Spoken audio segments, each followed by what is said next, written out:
हनुमान जी रावण पर विजय करने के बाद वो सूचना देने के लिए जब आए लंका में, तो जितने राक्षस और राक्षसियां थी ना, सब लोगों ने देखा ये वही आ गए लंका को जलाने वाले। और अब तो रावण भी नहीं है, पहले तो रावण का संरक्षण था ना, अब तो रावण भी नहीं है। तो जितने राक्षस राक्षसियां थी बहु प्रकार तिन पूजा कीने। हनुमान जी महाराज की बड़े भाव से षोडशोपचार पूजा कर रहे हैं। और मानस में कहते हैं जनक सुता दिखाए पुण्य दीनी। ये क्या है? कहा महाराज समाज जब देखता है ना कि सामने वाले से ज्यादा ताकत हमारे में है तो उस रूप में व्यवहार करता है, और जब देखता है कि हमारे में ताकत नहीं है, सामने वाला ज़्यादा शक्तिशाली है, तो उस रूप में व्यवहार करता है। इसे लात मारने में भी ज़्यादा देर नहीं लगती और पूजा करने में भी ज़्यादा देर नहीं लगती। ये समाज का स्वभाव है। मानसकार दर्शन करा रहे हैं कि सब राक्षसियों ने पूजा की, सब राक्षसों ने पूजा की। जानकी मैया के पास सादर सब लेकर के आए, जानकी जी को सारी कुशलता दी। मातु समर जीत्यो दश शीश। 10 शीश रावण पर भगवान ने विजय कर ली। जानकी माता कुशल हुई। एक बार पुनः आशीर्वाद दिया, सुन सुत सद्गुण सकल तब। बेटा मेरा आशीर्वाद है, संसार में जितने सद्गुण हैं वो सब तेरे अंदर निवास करें, सब तेरे अंदर रहें। हृदय बसौ हनुमंत सानुकूल कौशलपति। भगवान श्री राम सदा सदा तेरे अनुकूल बने रहे, तू जैसा चाहे वैसा ही भगवान करे।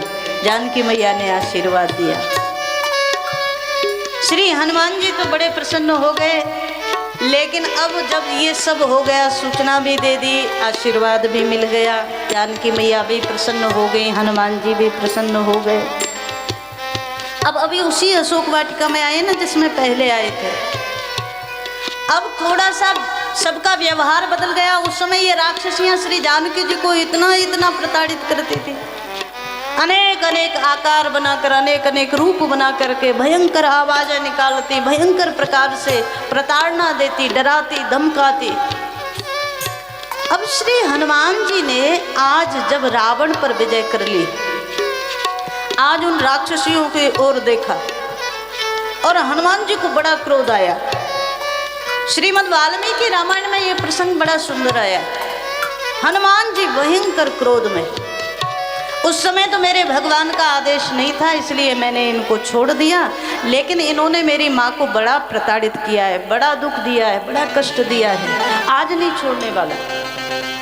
जानकी मैया के चरणों में प्रणाम किया, मैया आपका आदेश मिल जाए तो मैं इन सब राक्षसियों को दंड देना चाहता हूँ जिन्होंने आपके ऊपर भयंकर अत्याचार किए हैं। आज मैं उन सब अत्याचारों का दंड इन्हें देना चाहता हूँ। मानस में तो गोस्वामी जी महाराज ने ये प्रसंग नहीं लिखा, लेकिन महर्षि वाल्मीकि जी ने कहा उस समय जिस समय हनुमान को क्रोध में देखा, हनुमान जी महाराज ने मुष्टि बना ली, दांत किटकिटाने लगे, नेत्र लाल हो गए। आज इन राक्षसियों को मैं बताऊंगा मेरी माँ को कष्ट देने के कारण जो इनको दंड मिलना चाहिए वो मैं इन्हें दूंगा। मानस में गोस्वामी जी महाराज तो यद्यपि नहीं लिखे, पर यहाँ आया कि श्री भगवती किशोरी जानकी जी से कह दिया, माँ आप एक बार आदेश दे दो, इन सबको अभी मैं सजा दूँ। श्री जानकी ने हनुमान जी के सिर पर हाथ रखा, बेटा उस समय ये सब लोग मुझे प्रताड़ित करती थी, तू भी जानता है, मैं भी जानती हूँ, लेकिन उस समय ये सब रावण के अधीन थी और रावण इनका स्वामी था। वो जैसा जैसा आदेश करता था वैसा वैसा ये करती थी। तो श्री जानकी जी कहती इसमें इनका क्या दोष, ये तो अपने स्वामी के आदेश को पालन कर रही है ना, तो इनका कोई दोष नहीं है। तो श्री हनुमान जी ने कहा फिर भी ये चाहती तो आपका साथ दे सकती थी। जानकी मैया ने कहा पापा नाम वा शुभा नाम वा वधारहाणा मथापि वा कार्यम कारुण्य मारेण न कश्चिन नापराध्यति। संसार में भयंकर अपराध करने वाला भी यदि शरण में आ जाए, शरणागत हो जाए, अपनी भूल का प्रायश्चित कर ले, तो आज जानकी जी ने कहा कि बड़े से बड़ा बलवान भी, बड़े से बड़ा सामर्थ्यवान भी उनको दंड नहीं दे सकता।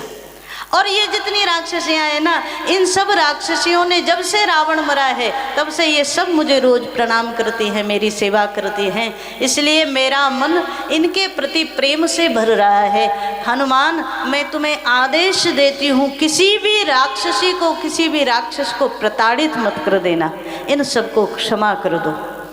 इतना प्रताड़ना सहन करने के बाद भी जो भगवती जानकी बोल गई कि सबको क्षमा कर दो, यही जानकी माता का क्षमा का गुण है। और मानो वही जानकी माता से भारतीय नारी में भी क्षमा का गुण आया।